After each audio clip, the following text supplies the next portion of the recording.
Hi dears, welcome to my channel. Today we are discussing class 10 12th chapter, that is magnetic effect of electric current. In this chapter we will discuss how a current carrying conductor behaves like a magnet when electricity is passed through them. I have parted the lesson into three.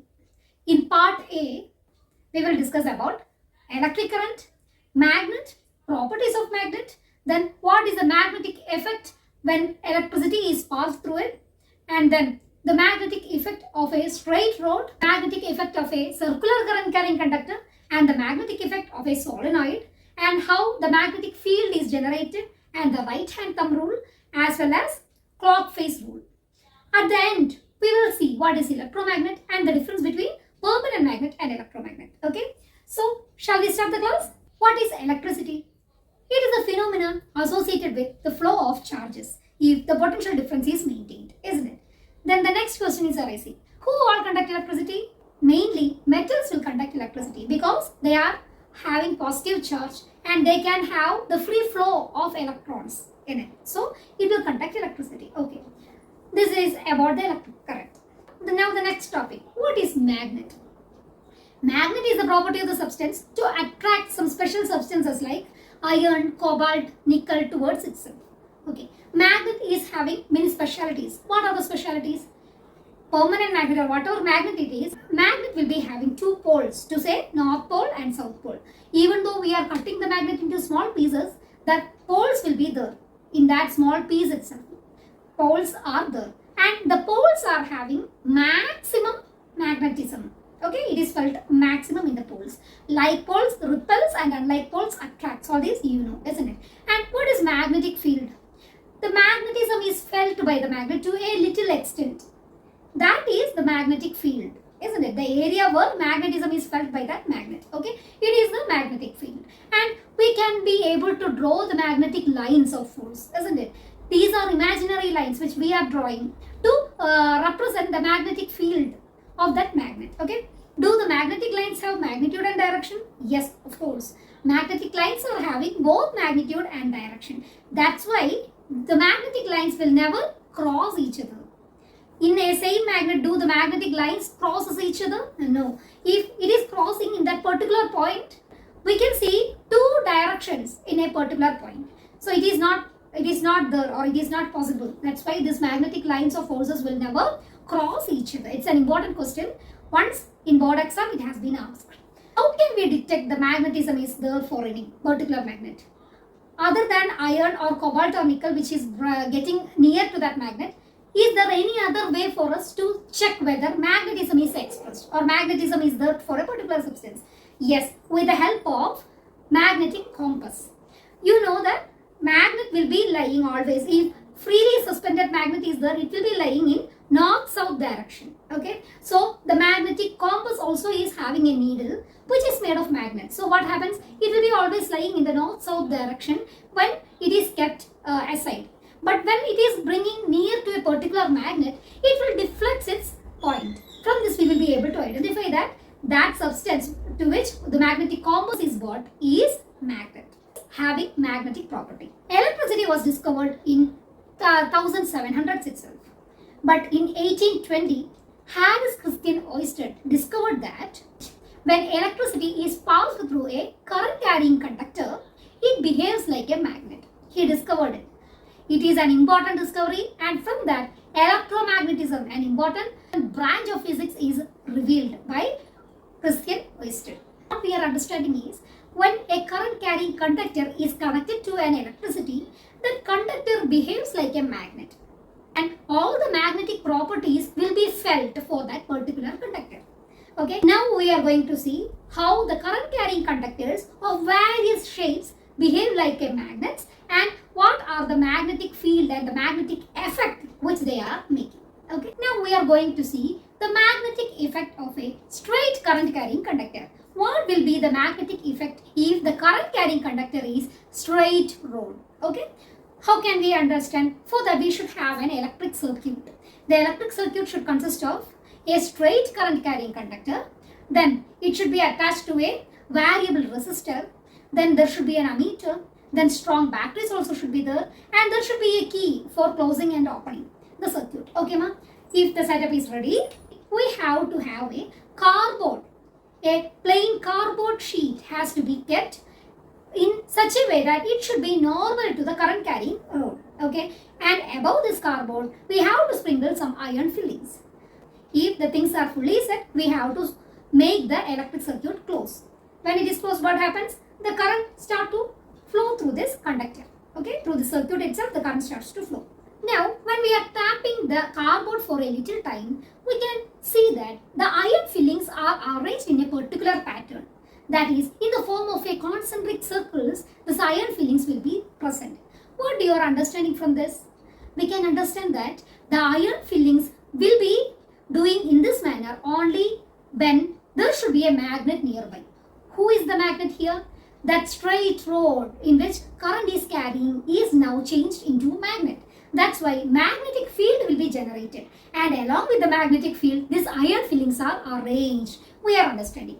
To make it much more clear, we have to bring a magnetic compass nearby. Then we can see the deflection when it is reaching near the conducting wire. So we can make sure that this conducting wire, straight conducting wire, has been changed into magnet. Okay, so this concentric circles which iron fillings are made is what it is actually the magnetic field which is felt by the magnet. Okay, now if we are increasing the current, what happens? How can we increase the current? If we are removing the variable resistor, resistance will be 0, so the current will be maximum flowing. So what happens? If we are bringing the magnetic compass, deflection will be much more.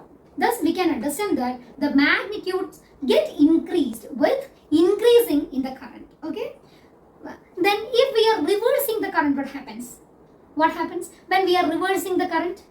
The magnetic field also get reversed. And if we are moving the compass away from the conductor, what happens? The deflection get reduced.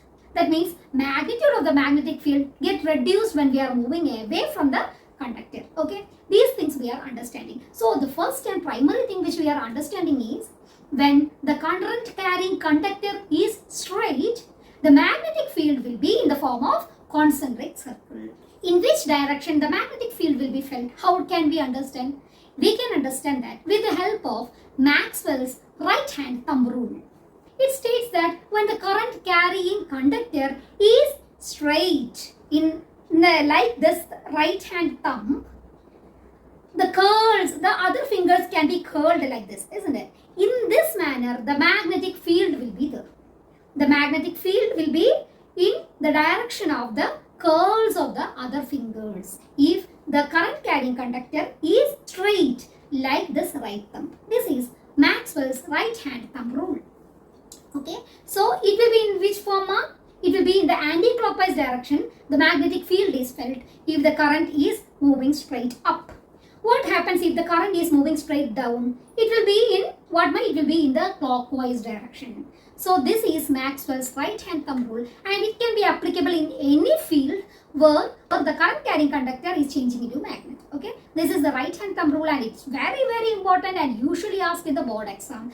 Now we are going to see the magnetic field for the current carrying circular coil. Okay, if it is a straight rod. Okay, if it is a straight rod, and if I am changing it in the form of a circular coil. Okay, circular coil it has become, and it is connected to the electric circuit, and if we are switching on, what happens? The current will start to flow through this conductor.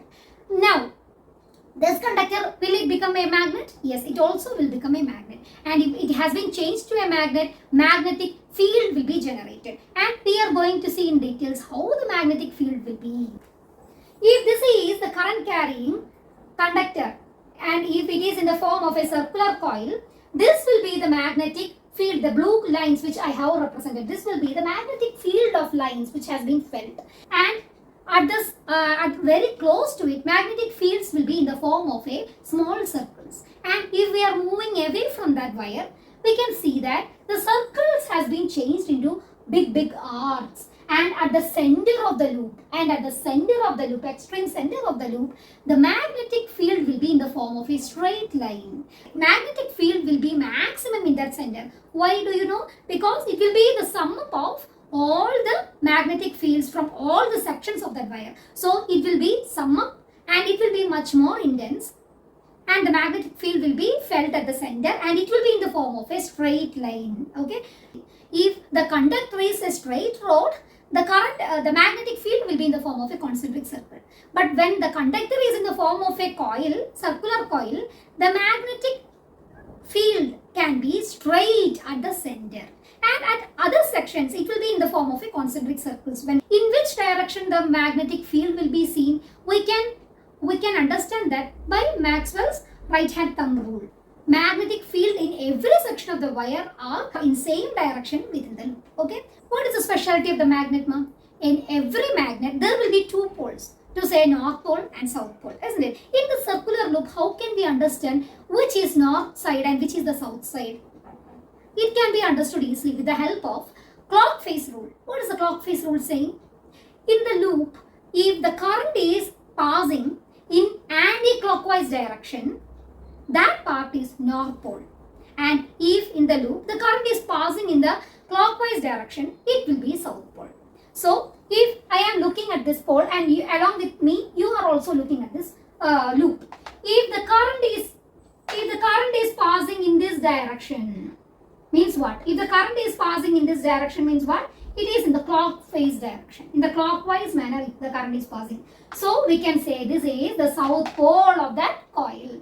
And if I am looking at, so this part, it has become what, ma? South pole. And if the coil is reversed, we can see that in this part the current will be flowing in the anti-clockwise manner.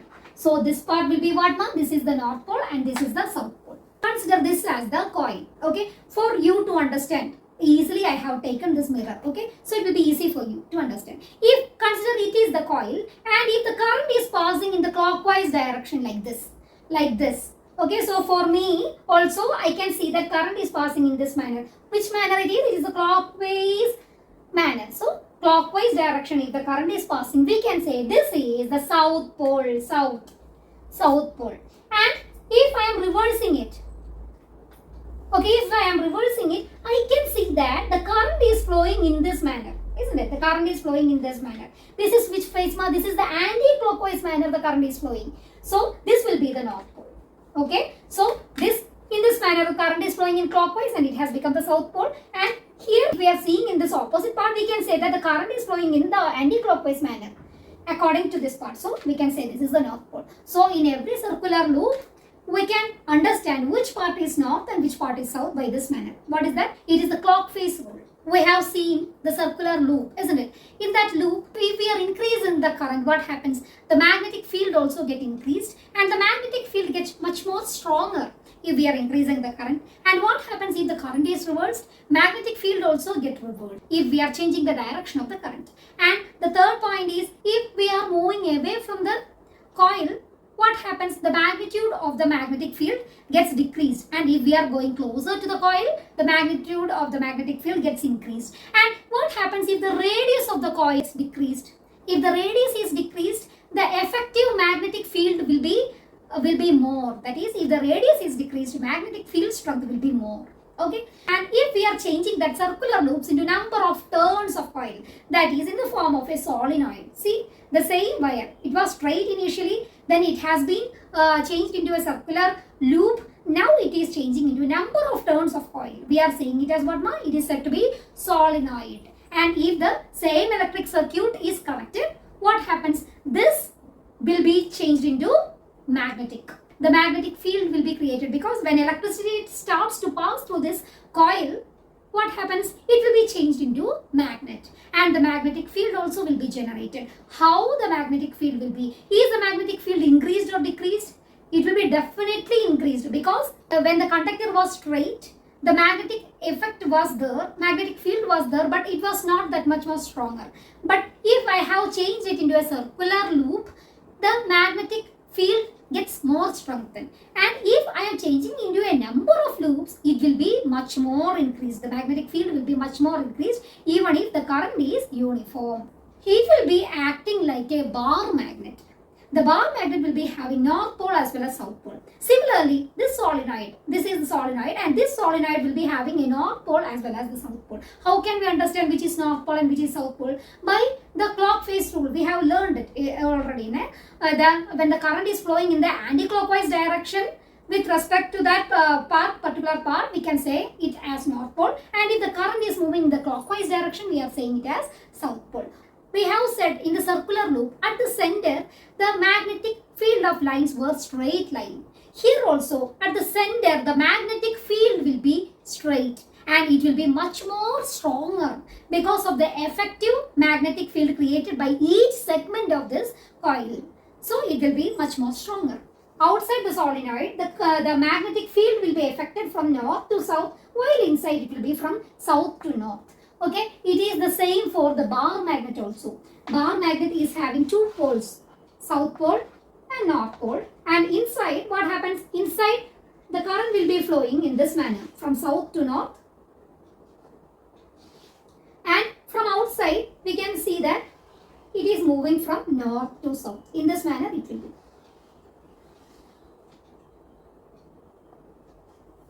Okay. Now, can we increase the strength of the solenoid? Yes, we can increase the strength of the solenoid by many ways. If we are increasing the number of turns, magnetic field strength also increases. And if we are reducing the radius of the coil, we can also increase the strength of the magnet. And again, if we are increasing the amount of current flowing through it, we can increase the magnetic field strength. Okay, so is it clear about the solenoids? If we are placing a soft iron core inside the solenoid, it will be magnetized easily and it will increase the magnetic field strength. It is the one more specialty. Now we can understand one thing, that is solenoid plus soft iron core gives electromagnetism. That is, when electricity is passed, the soft iron core which we have kept inside the solenoid has been changed into magnet, and all the magnetic properties that soft iron core will exhibit. So this is what this is electromagnet. Now the soft iron core has changed to be an electromagnet. Now can you say the difference between the permanent magnet and a electromagnet? For the permanent magnet, magnetism is permanent.